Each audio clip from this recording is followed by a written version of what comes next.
Welcome to Narrow Ground Entertainment. I am Steve the Unimpressed, and this is Steve Solo's Minecraft. The project that I'm going to tackle today is something I think I mentioned in passing in the previous episode without, at the time, even really the intention of doing it anytime soon.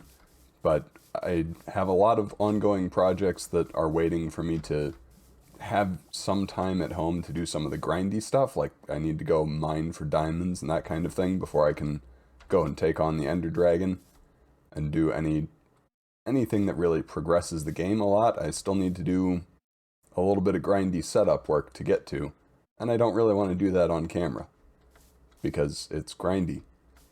So I decided what I will do instead is follow through on what I said in the last episode about finishing this stream.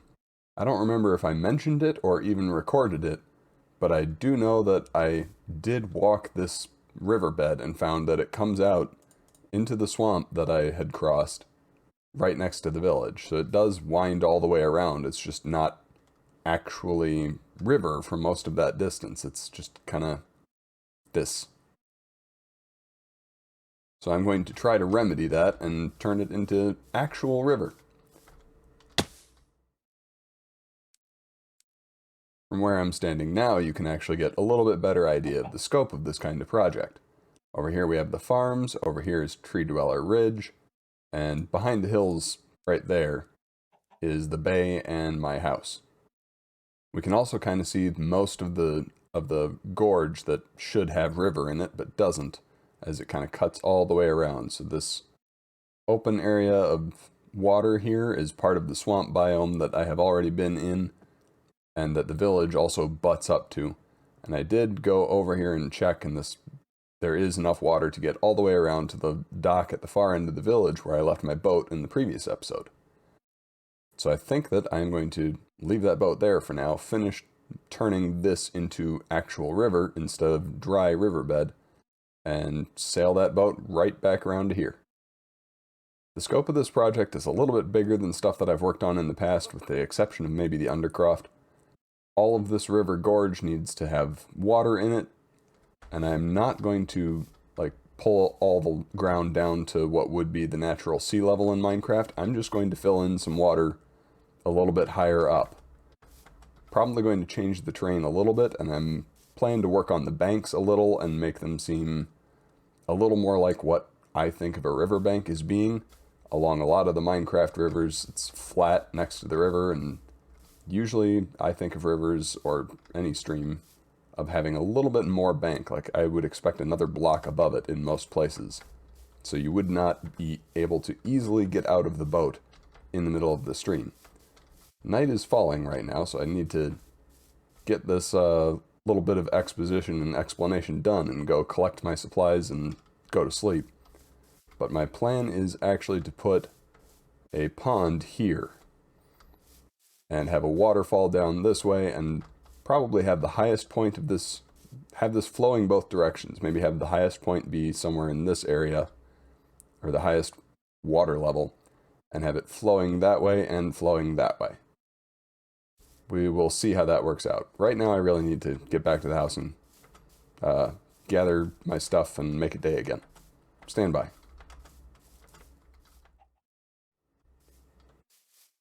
I've been to the Undercroft and gathered some supplies. I also just picked up some rotten flesh from some zombies that burned to death in the sun, and I'm back. Oh, I collected the bed that I've been keeping by the llama breeding area as well, so that when night falls again, I don't have to run anywhere. I can just pop it down and sleep. The first thing I'm going to tackle is this pond. I'm going to put my pond here, which is going to be a spring-fed thing that keeps feeding this waterfall, or a waterfall that will go down here and into the river. Geological accuracy of that may be poor at best, because I'm not a geologist. I took one geology class in college, and that was honestly kind of a fluke. It also wasn't about water levels or aquifers or anything to do with water tables or that kind of thing, really. So, not geologically accurate. Still, it should, hopefully, look good. I guess that's debatable too, since I'm the one making it, but we can hope, right?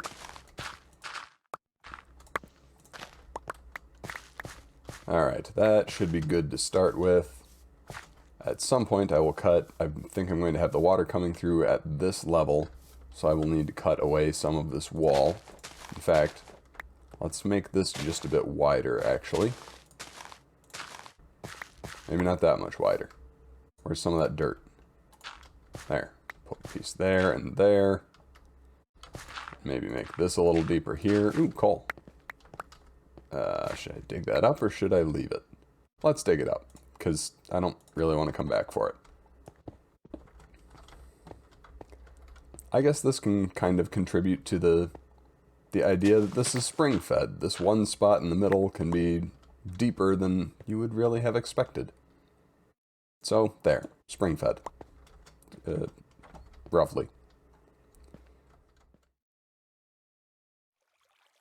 In case you weren't aware of this yet, Minecraft's water mechanic... I fell into my lake. Minecraft's water mechanic means that basically any partial block of water or any block with 2 or more source blocks flowing directly into it will become a source block itself. So we can relatively easily fill up this entire pond to the top. There. Completely still water. There's now a lake where there wasn't when I walked over here. Now I need to work on the waterfall portion of this. I think that I'm going to cut a little bit of this back, ultimately. However, night's falling, so I need to throw the bed down and sleep. Let's just take this dirt out and see how it winds up looking quickly.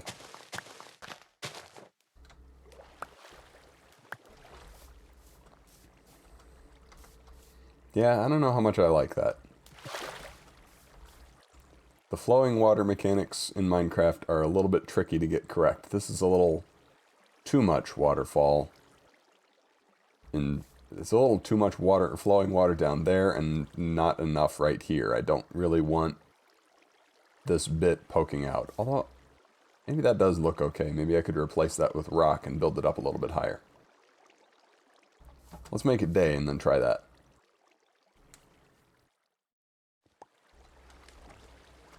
Okay, I've replaced what was there with rock. Let me see. Let's build this up just a little bit higher at every stage. How does that look? I think that top bit is a little much. Let's take that back off. There. The rest of that I think looks okay, but I think we need a little more rock here and maybe there. Otherwise, the immediate question would be, why hasn't this flowing water eroded more of this? Let's take that off and those two off. I think I like that. With that, I will pronounce the pond done, and I will go collect these flowers before they despawn. One of the complications with this idea is that this river channel area that isn't actually filled in with water has little caves everywhere. I'm not entirely sure what I am going to do with those. I guess I will decide as we go along. Now, this pre-existing water pool at the bottom of the river channel is at Y62, which is the native sea level. So this is the level that everything is going to be getting up to the river, and I need to raise it up a little bit above this. My plan was to raise it 2 blocks higher at the stream area, so that would be to about here, to the bottom of this rock, which actually works out reasonably well. Let's see how it works out when we actually start filling it in, though. That'll mean that there's water to about here, and I want to fill below that first. That does seem to work better, generally.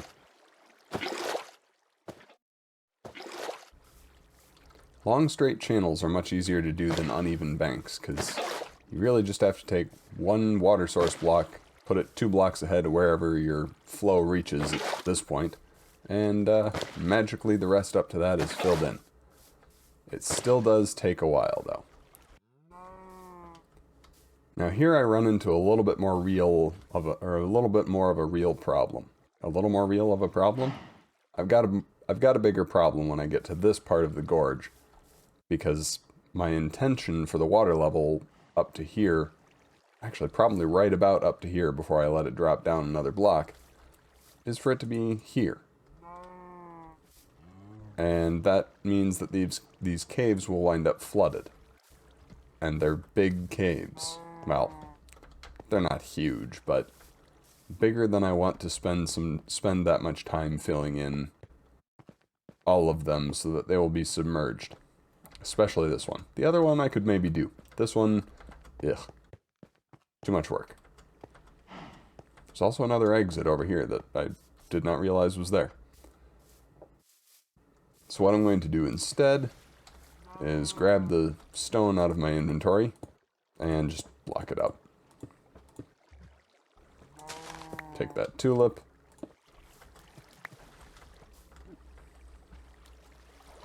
There, like it was never even there. Unfortunately, this part of the gorge is at a high enough elevation that bringing the water up to here won't actually complete my channel the way I want it to.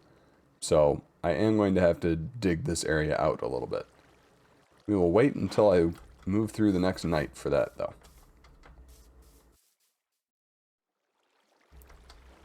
That channel now extends all the way to that stream that connects up to the ocean on the other side. I apparently drove some bats out of that cave when I put the torches in there, or when I broke the water, or the blocks that were holding the water back. At least I think that would be where they came from. I don't know. You don't usually get Minecraft bats above ground. Regardless. I will have to figure out what I'm going to do with this aquifer. It strikes me that this might be a good place to have another entrance to the Undercroft. Maybe I can put in another set of water elevators that come up to here, and maybe this is like a boat dock under the mountain. It sounds interesting to me, but at this point I will have boat docks everywhere. I'm going to have some over in Tree Dweller Ridge. I'm going to have boat docks in the bay of some sort, inevitably. And then I'm also going to have one under the mountain, just because. I don't know. We'll see where that goes. I am going to fill in this spot where this cave is that I walled up earlier. And after that, it'll probably be close to time to go and sleep again. I have the water level of the river raised up to the second block of additional depth that I wanted to add, most of the way down to, well, it's to where I want to start getting it to kind of flow back nicely into the level of water below it. I'm also remembering, however, why I was refraining from doing videos like this. They take more time to record, so it's sort of the same problem as not wanting to show grinding on screen. Well, really it is the same problem as not wanting to show grinding on screen, it's just for different stuff. However, I've gotten to the point where I can actually demonstrate something useful and make some content again. If you have a spot where the water level suddenly goes up one level, that source block doesn't flow nicely into a nice merge across multiple blocks.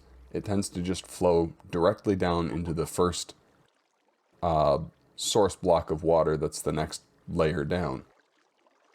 If you want to fix this, however, and get it to flow further, it's not actually going to work here exactly correctly because this is too narrow, but you just place a block underneath that flowing water and then break it back out. You can get it to flow as far as you want. So to get this to kind of nicely come back down another level, all I have to do is place these dirt blocks directly underneath the blocks that I want to get to flow out a little bit further, and then break them back out, and those places where those dirt blocks were will reform as source blocks. But when they do that, it won't change the water that's already flowing, or where the water was already flowing on top of that dirt block. I can get it to come out just a little bit further and a little bit further, until it kind of nicely gradually flows down into the next layer of water. I'm not going to finish that until I go sleep, though, because I don't want to get shot or blown up by a creeper. Especially not when I'm working on terraforming. Creepers are a little bit destructive to terraforming projects. It's day again. This time I brought the bed over here with me so that next time it becomes night I can just sleep wherever I am. The thing I wanted to convey, though, is just that when you are trying to get a more gradual transition between two levels of water, all you have to do to get there is place and break blocks under the parts that are flowing to get them to flow out one more block. And that will get you your smooth transition, because once you break those blocks, the water flow will not update. It'll update when the block is placed underneath it, but it won't update again when you break the block. And I don't know that this quite looks good, but I'm going to make a few more adjustments, like right here. But I'm not going to do too much more before I just pronounce it good enough for my purposes. Because I'm already, like I said, I'm over an hour into this recording already, and I don't have a ton of time.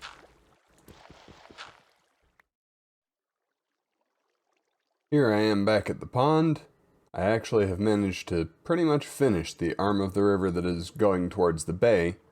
Unfortunately, I really don't have any more time to record for this episode, and I have barely even started on the leg that goes out to the swamp, which is the longer of the two. I will have to get to that in the next episode, and interestingly, even though I've been recording substantially longer than normal for this episode, it probably will be cut down to wind up shorter than my average Minecraft episodes. So that's a little unfortunate. And I guess that the next one, where I do the other half of the river, will probably wind up being very similar. The goal for the end of the next episode will be that by the time we're finished, we can actually get the boat from Tree Dweller Ridge and sail it back through the river to the bay. We'll see how that works out.